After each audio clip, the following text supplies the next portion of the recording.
এখন আমরা যাচ্ছি হচ্ছে রাম মন্দির, রামলালার জন্মভূমিতে রাম মন্দিরে যাচ্ছি, আর পাশে যাবো আমরা হনুমান বাড়িতে। আমার সাথে আছে কে, এই যে দেখো ছোট্ট ছোট বেবি, হাই করে দাও একটু একটু ভালো করে হাই করে দাও।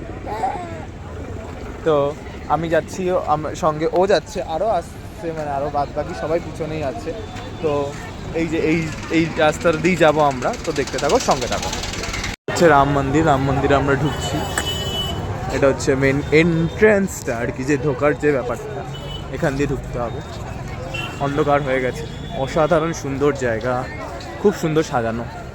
এটা হচ্ছে মন্দিরের ভেতরটা, যেটা আর কি মানে ক্লক রুম টাইপসের জায়গাটা, মানে জিনিসপত্র জমা রাখতে হবে জায়গাটার মধ্যে। জুতো, ফোন আর কি জমা রাখতে হবে, তারপরে ভেতরে ঢুকতে হবে, কারণ ফোন নিয়ে ভেতরে অ্যালাউ নেই যতটা জানি আপাতত, এখনও পর্যন্ত ফার্স্ট টাইম সবাই বলছে। যা অসাধারণ সুন্দর সাজানো, অসাধারণ সুন্দর, যেমন মানে স্ট্রাকচারগুলো এত সুন্দর, এত সুন্দর, মানে কি বলবো, আর কিছু বলার নেই। রাম মন্দির দেখে আমরা চলে এসেছি এখন হনুমানগড়িতে। হনুমানগড়ি বলা হয় যে রাম মন্দির দর্শন করে অবশ্যই আসা উচিত এই মন্দিরে। আর এই মন্দিরে আছে একটা সোনার পিলার, সেই সোনার পিলারটাকে আমরা দেখব।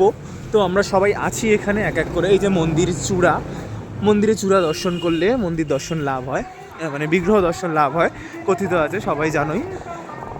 তো এই যে আমরা এবার যাচ্ছি, এই রাস্তা দিয়ে সুন্দরভাবে যাচ্ছি। ওই যে শ্রী হনুমান জি কি জয়।